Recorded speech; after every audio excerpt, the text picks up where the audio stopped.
各位朋友，大家好，欢迎收看今天的健康大实话节目。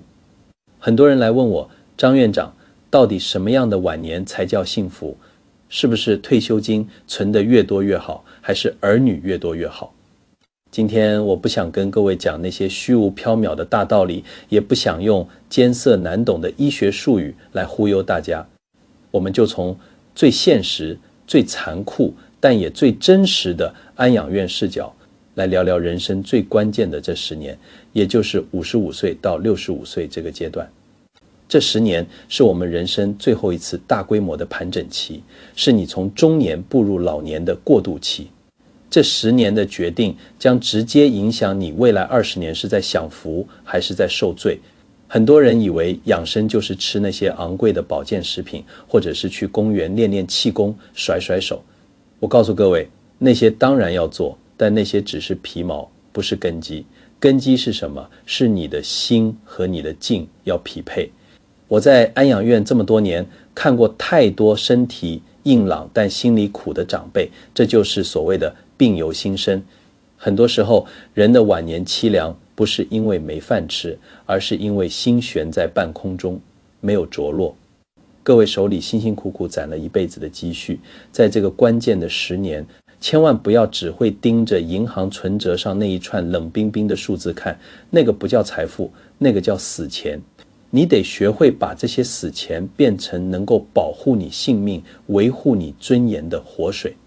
具体怎么变，这就需要我们置办好这5样东西。这5样东西缺一样，你的晚年风险就增加1分；缺多了，你将来的生活指不定就是别人的负担，甚至是你自己的一场噩梦。首先，第一样东西也是最基础的，你必须要给自己买一个真正能聚气的窝。各位要听清楚，我在安养院看过太多例子，房子绝对不是越大越好。很多台湾长辈年轻时为了面子，谈了一辈子买那种几百平的透天厝，或者是有前后院的大别墅，觉得这才叫气派，才叫光宗耀祖。但是到了60岁以后，这就是灾难。风水学上讲，宅大人少，叫做宅客人，这不是迷信，这是环境心理学，也是能量学。你想想看，你老2口甚至一个人住在那么空旷的空间里，你的阳气根本填不满房子的阴气，人气一散，身体就虚，各种莫名其妙的毛病就找上门了。更实际的问题是，人老了，膝盖主肾，肾主骨。你每天在透天厝里爬上爬下，那是在消耗你仅存的肾水。膝盖是有使用寿命的，磨损了就回不来了。我看过很多长辈60几岁膝盖就报销了，痛得睡不着，问我怎么办。我问他住几楼，他说住旧公寓5楼没电梯，或者是透天厝房间在3楼。我直接跟他说，你不住到1楼，或者不换个有电梯的大楼，神仙也救不了你的腿。为什么？因为你每天的生活环境都在跟你的身体作对。还有一个重点，这个房子的产权必须完完整整掌握在你自己的手里，这在法律上和心理上都至关重要。千万不要为了省那一点遗产税，或者是心疼儿女，提前把房子过户给孩子，这关乎你的心神。如果你住在房子里，产权已经是孩子的，你心里总会有一种寄人篱下的感觉，担心将来媳妇脸色不好，担心以后被赶出去。这种不安全感会导致心火不能下降，心神不宁，你就会失眠、焦虑、多梦。心火浮在上面，肾水就温不起来，身体的阴阳平衡就破坏了。所以我建议各位宁可住得小一点，20几平、30平的电梯大楼，像个聚宝盆一样，打扫起来不累，人气也旺。但是一定要有电梯，离全联、菜市场近，离大医院近，出门就有公园，这才叫好风水。风水是环境学，出门能接地气，能见到人，阳气流通，这才是滋养你精气神的好窝。把那些消耗你阳气的老旧不提房、空荡荡的大豪宅处理掉，换一个适合养老的小窝，这才是大智慧。第2样东西，这是重中之重，你要舍得花钱给自己置办一副经得起折腾的身体。我常跟院里的家属说，西医往往是等你有病了再去治，那是救命的，经常是治标不治本。但中医讲究治未病，是让你少受罪的。到了50、60岁，你的身体就像一部开了几十万公里的老爷车，零件都松了，螺丝都锈了。这时候你不要舍不得花钱进厂维修。很多台湾的老人家省吃俭用一辈子，这里痛那里酸都忍着，觉得贴块药布忍一忍就过去了，省那个钱干嘛？留给孙子买玩具吗？我告诉各位，这叫因小失大。大家去看卫福部的数据，老年人的一大杀手是什么？是意外跌倒。为什么会跌倒？西医告诉你是骨质疏松肌少症，但在我们看来，这就是上实下虚，阳气浮在上面，下焦虚寒，脚下没有根。人老了就像一棵树，根枯了，风一吹就倒，这一倒往往就是骨折，就是卧床。人一旦躺在床上，背后的气血不通，不用多久，肺炎、褥疮、泌尿道感染全都来了。所以在安养院一跌倒，往往就是人生最后阶段的开始。所以我一直在强调，在这个阶段，你要舍得花钱去检修你的身体。这个检修不是叫你没事去医院做切片、做化疗，而是要懂得调整你的生活习惯，把烟戒了，把酒停了，把那些耗损你心血的熬夜习惯改掉。很多长辈舍不得吃好的，天天吃隔夜菜或者是重油重咸的口味。你要知道，脾胃是后天之本，你给它塞垃圾，它怎么能生化出气血来滋养你的五脏六腑？真正的花钱买健康，是去买那个知行合一。比如你去健检发现有3高，马上调整饮食，找好的中医师调理，把寒气排出去，把湿气化掉，让身体回到阴平阳秘的状态，这才是给未来的自己赎身。我有2个老友，一个是有钱就大吃大喝，不到60岁就中风了，现在钱都在医院的烧烫伤加护病房和复健科里烧。另一个听我的话，早睡早起，吃得清爽，每天练练太极，70岁了还能骑脚踏车环岛，这就是差别。第3样东西听起来很虚，但实际上是一道保命符，那就是给你的财富加一把法律的锁。这背后的医理是什么？这叫固摄，就像肾气一样，肾气如果不固，人就会遗精漏尿，最后精尽人亡。你的钱财也是你的能量，如果你没有开关，不懂得避藏，让它随意流失，最后你的人也会跟着垮掉。我在安养院看过太多这种悲剧，年轻时命赚钱，到了老了耳根子变软了，亲戚稍微哭诉一下，或者孩子说要做生意要买房，就跑去给人家当保人，甚至把老本拿出来投资。各位，在易经的智慧里，这叫破气。你签字的那一刻，你的气场就破了，你把你的晚年命运交到了别人手里，一旦出事，你是要连本带利吐出来的。我认识一位老师傅，一辈子清清白白，结果因为给外甥担保，房子被法拍，晚年凄惨地住在租来的铁皮屋里。为什么？因为他不懂得用制度来保护自己。真正聪明的人早就做好了预立遗嘱，做好了财产信托或者是公证。这不叫冷血，这叫先小人后君子。把丑话说在前头，反而能保住家庭的和气。你要在自己头脑还清醒的时候，就像我们开方子一样，君臣佐使安排的明明白白，哪部分钱是吃饭的，哪部分是看病的，哪部分是留给子孙的，都要用法律文件固定下来。这就好比我们身体的卫气，你要有一层防御系统，外邪才入侵不进来，你心里踏实了，不用担心钱被骗走，不用担心子女争产，你的心神才能安宁。心神安宁了，你的五脏六腑才能和谐运转。所以我这里要特别给各位开一味药，叫做界限的白纸黑字。不管是在台湾还是国外，找律师也好，找公证人也好，要把这些东西写在纸上。比如说，我不做任何人的保人，我的房子不做抵押，我的存款只在我的名下。这就像我们开桂枝汤要加芍药一样，是把那股气收敛起来，保护你自己。哪怕是你的亲生子女，这道防线也不能撤，你把法律文件立在那里，把遗嘱立得清清楚楚，这叫名正言顺。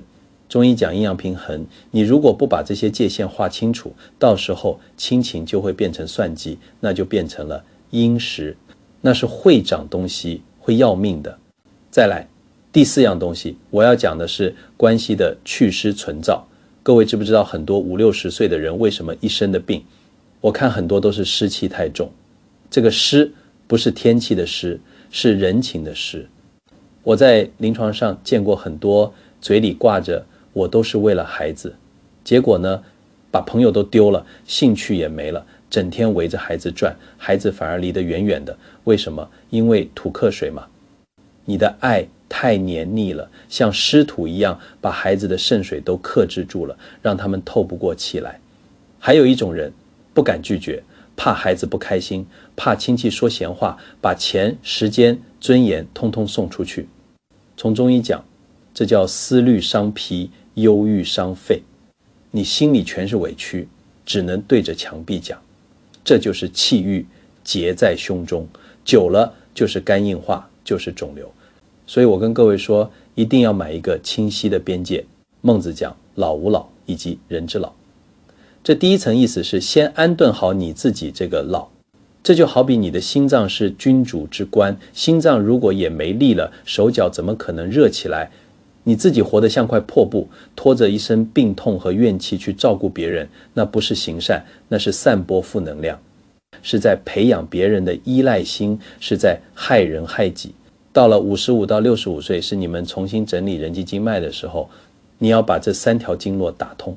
第一，跟子女是互相尊重的，把那种像痰饮一样的内疚感排掉。第二，跟伴侣是并肩同行的，不要做同床异梦的室友。第三，也是最重要的，跟自己的关系，不要天天骂自己，要学会对自己说一句，我的阳气已经尽力了。我在安养院碰过一位老先生，退休了，帮儿女带孙子，带得一身病，早出晚归，去医院检查，医生警告他再不休息就完了，他怎么办？回家开了个家庭会议，这就是壮士断腕。他说下个月开始我就帮几天，剩下的时间我要去打太极学书法。一开始儿女也不习惯，觉得爸爸怎么变了，变毒了，但是1年以后，你们猜怎么着？老头子精神好了，脸上有光了，讲话也不再夹枪带棒了，家里气氛反而好了，这就是阴阳各归其位。老人家把牺牲自己转变成既照顾别人也照顾自己，这才是中庸之道，这才是成熟。所以到了这个年纪，最难的一刻不是补肾，而是拒绝的勇气。比如有人找你借钱，你要怎么说？你要像个拿着尚方宝剑的将军一样，温和而坚定地说，我现在正在整理我的退休盘面，不做任何借贷。如果有人要你全职带孙子，你要说，我也需要时间养我的阳气，把这些话练习几遍，说出口。一开始可能会脸红，将来你会感谢我，因为你这是在用行动告诉他们什么叫做生命的尊严。前面这4样把你身体的家园、金钱的关卡、人际的界限都守住了，但这最后一样我要讲的是重中之重，是给你灵魂点的那一盏灯，也就是心火。什么叫有光的路？心藏神。如果你到了50、60岁，心里没有寄托，神就散了。很多人一退休就像被抽了脊梁骨，整天坐在电视机前面看新闻、看广告、看政论节目，骂来骂去。我看这种人不用把脉我就知道，这是神飞魂散，脑子很快就会萎缩。失智症就是这么来的。你要找一条路，每天早上醒来是有期待的，晚上睡觉是会微笑的，这叫什么？这叫心肾相交。比如有个老木工，一辈子盖房子，但他心里想做木船，60岁退休了，他不顾别人嘲笑去学造船，几年下来手艺好了，还结交了一群老哥们。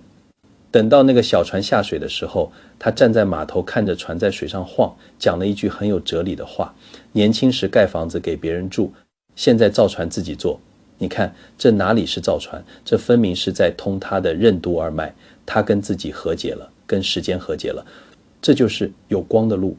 易经讲穷则独善其身，你前半生这是兼济天下，忙着给孩子、给公司、给家庭，到了55、65岁，那是秋收冬藏的时候，你得学点独善的功夫。这个独善不是自私，而是修心、修性。就像有个老农夫，以前那是暴脾气，肝火旺得很，后来村里建了个小庙，他去抄经，10年下来，字写的不管好坏，但面相变了，慈眉善目。为什么？因为他每天在经文里照镜子，照到了自己那个爱发脾气、爱计较的丑样子，就把那个肝火给灭了。这就是修行。所以各位，不管你是读社区大学、中庸、道德经，还是打太极、练书法，关键是一定要有一件事能让你的心静下来，让你的阳气升上来。很多人只担心退休钱够不够，我告诉各位，钱少一点，如果心是实的，那是富足；钱再多，如果心是空的，那是虚胖。大学里说，知所先后，则近道矣。到了这个年纪，什么是本？心安是本。什么是末？钱财是末。我今天讲的这5样东西，不是叫你们把钱扔了，而是要告诉你们怎么去驾驭这个钱。没有健康的身体，没有制度的锁，没有清晰的关系界限，没有灵魂的光，钱就是湿热，会把你腐蚀掉，变成别人争夺的目标。反过来，当你把这5样东西都置办齐了，你会发现那些身外之物自然会顺着你。真正的富有不是存折上有几个零，而是你走进家门那一刻，胸口的山中穴是宽阔的，气是顺的。你喝一杯茶，手里拿著书，心里涌上来的那种喜悦，那是真阳在体内流动的感觉。有些朋友会问，张院长，心性这个东西看不见摸不着，有用吗？诸位看看你周围谁活得最轻松，谁最不容易被外面的风吹草动吓倒，往往是那些心里有定力的人。这在中医叫内守。这种人讲话慢，脾气小，走路稳，这可不是运气，这是人家前半生修炼出来的内在秩序。什么叫内在秩序？那就是你的5脏6腑各司其职，不管外面刮风下雨，你心里自有一套原则。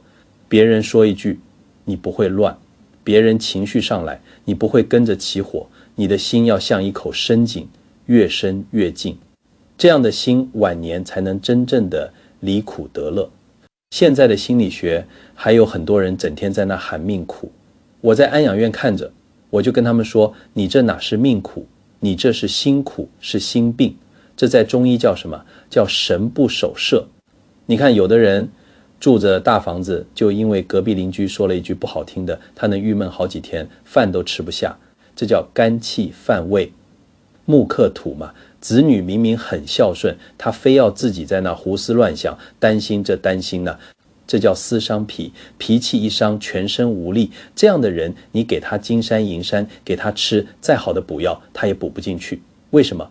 因为他的心没有地方安顿，心火不能下降到小肠，那个火一直浮在上面，就像风里的蜡烛，外面稍微有个风吹草动，里面的火苗就乱跳。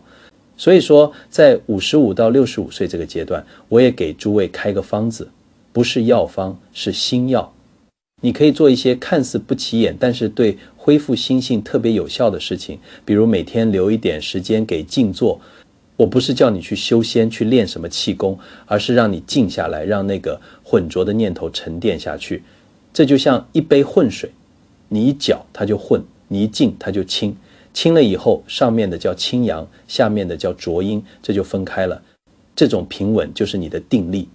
再比如练习慢，年轻时你觉得时间过得快，是因为你在追着生活跑，那是阳动。到了50岁以后，生活开始追着你跑，一件事接一件事，这时候你越急，心火越旺，心越乱，人生越是麻烦。所以要学会在每天的生活里刻意放慢，吃饭慢一点，养养胃气，走路慢一点，安步当车，说话慢一点，不伤气，连生气也慢一点，想一想值不值得。慢是一种极大的力量，这就是太极拳的道理，以慢制快，以静制动。55到65岁，表面看是在为养老做准备，其实是在为觉悟做准备。什么叫觉悟？不是让你明天就成佛了，而是慢慢明白一件小事背后的天理，不是看破红尘去出家，而是看懂人生的阴阳消长，不是变成不食人间烟火的圣人，而是变成比昨天更清醒、更健康的自己。你会逐渐理解中医讲了什么叫平人，就是人生不必太满，太满则溢；关系不必太密，太密则疏；房子不必太大，太大伤阳；钱不必太夸张，够用则安。只要心里那盏灯一直亮着，你的人生就不会黑，你的身体就不会寒。55到65岁是人生第一次真正属于你自己的10年，前面的几十年你忙的是责任，是扮演好丈夫、妻子、员工这些身份，忙的是别人对你的期待。这一段时间你终于有机会回头看看那个一路被你因忙碌而忽略的自己。你的五脏六腑到底想要过怎样的日子？你越往内看越会明白，人活得最重要的不是活给别人看有多厉害，而是活得顺应自己的天性。愿诸位在55到65岁这个关键的阶段里，利用这些大实话背后的智慧，渐渐学会这些看似普通却分量极重的功课，让你的心不再乱，让你的身不再累，让你的命不再被外界的所谓标准牵着走，让你的未来一步比一步更明亮、更安稳、更柔软。好，我们今天就聊到这里，谢谢大家，希望大家都能活出一个健康自在的晚年。